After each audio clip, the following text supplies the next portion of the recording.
This thing has a rooftop terrace on a motorhome with what appears to be live plants growing up there. That is the first thing you notice. And it is not the most interesting thing about this concept, not by a long shot. Before we go any further, full transparency up front. What you are looking at is a fictional concept, generated by AI. No manufacturer, no price tag, no delivery date. Just a vision. But the design language embedded in this render is sophisticated enough that it deserves a serious breakdown, and honestly, the fact that no one had to answer to a board of directors or a production budget is exactly what makes it worth analyzing. Zero limitations. Here is what we are doing today. We are going to walk the exterior, because there is a lot happening on these panels. Then we are going inside, and I want to talk about something the interior light reveals that most people are going to scroll straight past. Then powertrain logic, and finally a verdict where I am going to be honest about the one design decision here that I think is a genuine mistake. There is also something happening at the rear entry staircase that I have genuinely not seen positioned like this on any motorhome concept before, and I am saving that for when we get there. Let's go. The front of this concept is doing something very deliberate. That diamond badge, centered low on the fascia, repeated again on the cab face above it, is not decoration. It is a brand language decision. It says, everything on this vehicle is intentional. Nothing is accidental. The designer wanted you to feel, before you even register the scale of the thing, that you are looking at something with a coherent visual identity. The cab face itself is angular, faceted, almost crystalline. Think less road vehicle and more stealth aircraft that decided to drive instead of fly. The black panels are deep, almost absorptive, while the white structural elements catch light like architectural corners. That contrast is not about aesthetics alone. It is a visual weight distribution trick. The dark mass recedes, the light structure advances, and your eye reads the vehicle as lighter than it actually is. That matters when you are building something this size. Because this thing is big. Look at the roofline. There are two distinct levels here. The lower body, cockpit, living level, and then a full second floor structure that the designer has wrapped in continuous ribbon glass. That glazing band runs the entire length of the upper deck. Not windows. A glazing band. The difference matters. Individual windows chop up the visual line and make a vehicle feel segmented. A continuous glass band makes it feel like one unified object. The proportions tell me this concept is sitting somewhere around 14 to 16 meters in length if you scale from those wheel housings. That upper deck alone is likely adding close to 1.5 meters of habitable height above the lower living level. You are not in a motorhome. You are in a 2-story mobile apartment. The stance is wide. The wheel arches, 8 of them, which I'll come back to, are fully integrated into the lower body rather than bolted on as afterthoughts. That integration is one of the details that separates serious concept work from render padding. Here is where it gets interesting from an engineering perspective. The body is faceted, flat planes meeting at angles, rather than traditionally curved. That is a deliberate aerodynamic choice that also serves a visual purpose. Flat facets reflect light in hard lines. Curves reflect light in gradients. The designer wanted drama, not smoothness. From a drag standpoint, this faceted geometry creates defined airflow separation points. That is actually more predictable aerodynamically than some organic shapes where airflow detachment is harder to control. If this were ever engineered for reality, a CFD team would have an easier time optimizing these surfaces than they would a traditionally curved coach body. The overhanging upper deck creates a natural air channel along the mid-body. That gap between levels is not just visual breathing room. In a real build, that would be your thermal management zone. Hot air out of the lower cabin, routing space for climate systems, potentially active aero elements. White and black. High gloss on both. In this lighting environment, what looks like a showroom or reveal space, the contrast is striking. The LED accent lines trace the panel edges in warm white, and they are doing something clever. They are outlining the geometry for you. Every angular transition on this body has a light line writing it. You are being shown the design language explicitly, like a diagram of itself. In outdoor light, this finish would behave very differently. The deep black panels would become near invisible in shadow. The white would blow out in direct sun. It would look completely different at noon on a highway than it does in this render, and I think that is actually a risk the designer either did not think about or chose to ignore. 8 wheels. 2 axles at the rear, 1 at the front. That's my read from this angle. The wheel covers are octagonal, which is an interesting design choice that echoes the faceted body language. They are not spinning elements, they are design elements. The stance, the ratio of width to height, is surprisingly planted for something this tall. The lower body sits low to the ground, which visually anchors the upper mass. Without that low sill line, this concept would read as top-heavy. Now, that entry staircase. It deploys from the mid-body, just behind the rear axle cluster.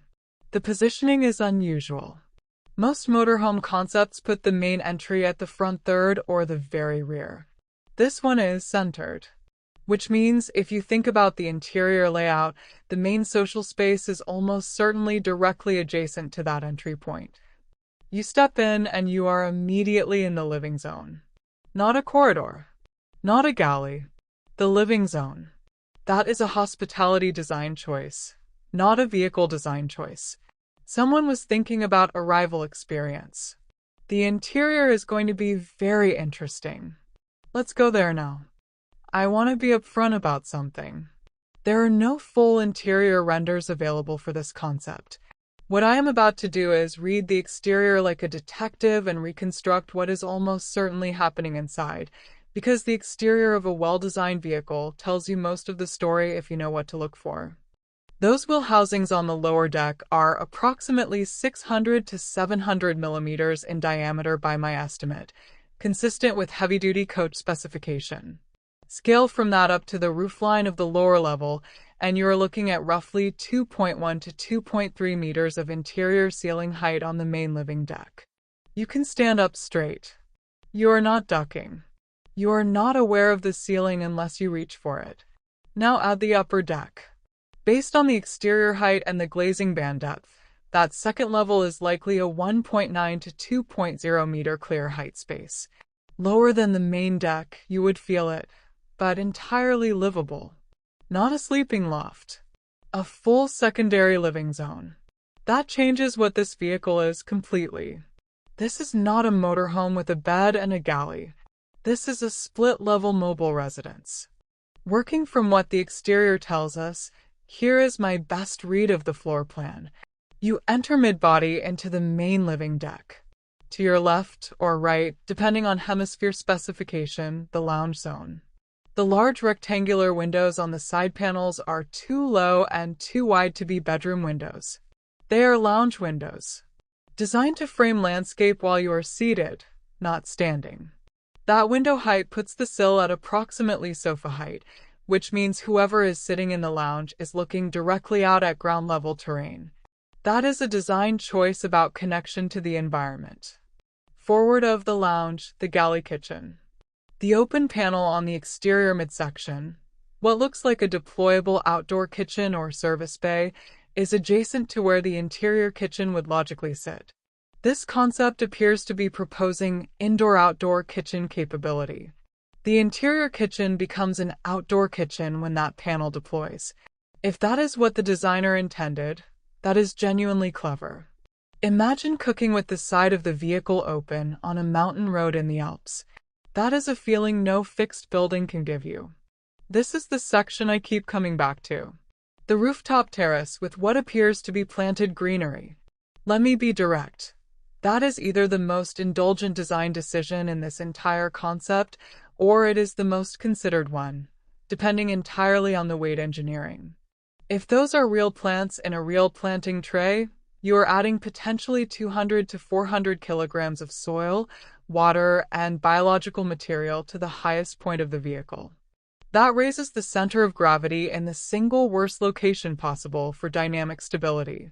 In a real build, an engineer would fight hard against this. But here is the counter-argument. The psychological effect of living greenery in a mobile environment is not trivial.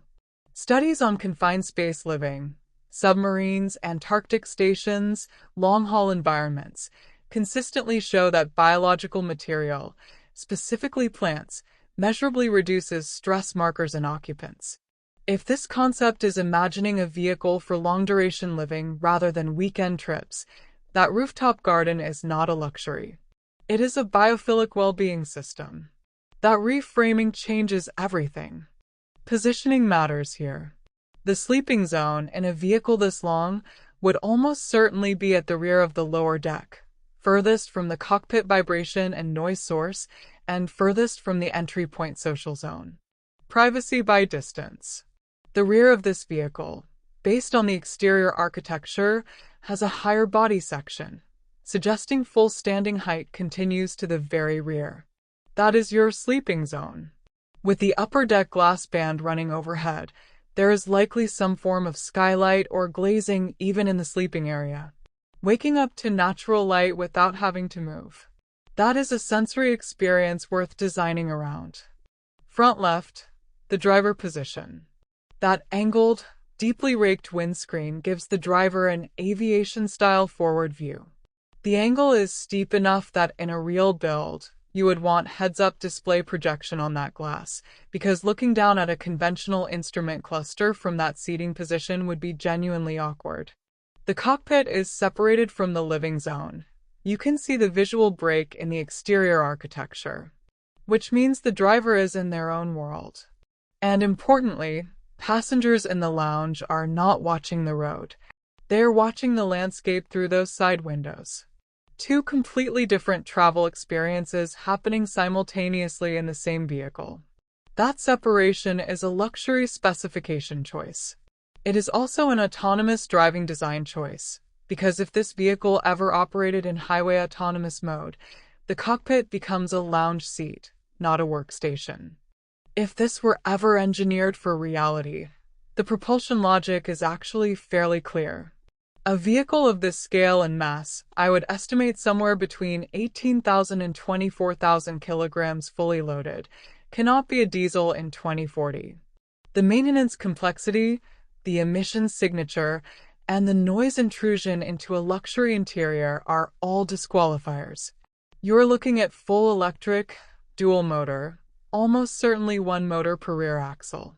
Battery capacity to move this mass with meaningful range would need to be in the 800 to 1000 kilowatt-hour range. For reference, the largest electric heavy coaches currently operating run between 350 and 600 kilowatt-hours for shorter range duty cycles. Getting to 800 kilowatt-hours requires either a massive structural battery system, floor, walls, potentially structural panels, or a significant advance in energy density that is not quite here yet but is close enough to be credible as a near-future specification. The solar roof panels visible on the upper deck are not your primary power source. Let me be clear about that. At realistic solar conversion efficiency, even a full-deck array is generating perhaps 10 to 15 kilowatt-hours per day of peak collection. You are not driving this vehicle on solar. What solar does is sustain interior systems, climate, lighting, water management, refrigeration, while the vehicle is stationary.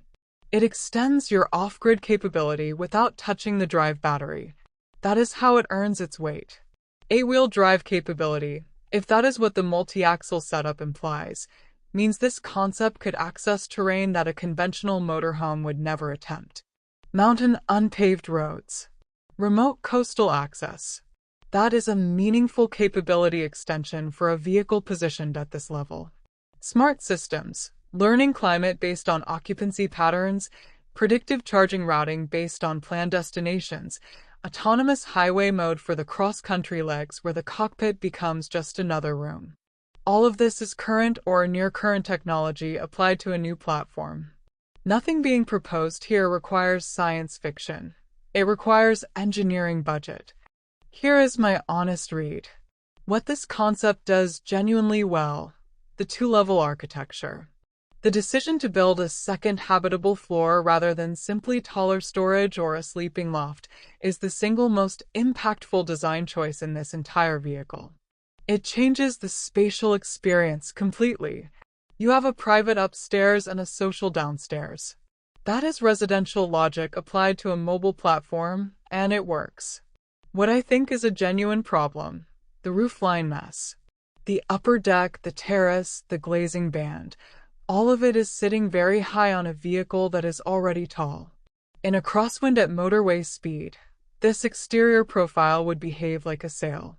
A real engineering team would have to add significant active aerodynamics, wide track stance compensation, and probably active suspension leveling to make this safe at 100 kilometers per hour. The designers solved the visual problem beautifully and left the physics problem entirely to someone else. The most impressive single detail, that deployable side panel mid-body. The implication of an indoor-outdoor kitchen that opens the vehicle to the landscape is the kind of detail that shows someone was thinking about what it actually feels like to live in this thing, not just what it looks like parked in a showroom. The one thing I would change, the wheel covers. The octagonal shape is clever as a design language echo, but in motion, stationary decorative wheel covers look exactly like what they are, stationary decorative wheel covers. The rest of this concept has earned a more resolved wheel solution. Active covers that retract at speed, or a turbine design that works dynamically. This is the one place the detail level dropped. What this signals about luxury mobility more broadly. We are watching the category definition expand. Motorhome used to mean compromise. You gave up space, comfort, and permanence in exchange for freedom. This concept is proposing that you do not have to give up anything. That the freedom and the quality can coexist. Whether that is achievable in engineering reality is almost beside the point. The design is making an argument. And the argument is worth having. It is a concept. It is fictional. It is AI generated. And it is one of the more architecturally resolved motorhome concepts I have analyzed on this channel. One question before you go, and I genuinely want to know your answer on this one. Rooftop garden or larger battery capacity, if you had to choose one for long-term off-grid living, which wins? Drop it in the comments. If this kind of design analysis is what you come to YouTube for, subscribing is simply the most efficient way to not miss the next one. New concept drops regularly. I will see you in the next breakdown.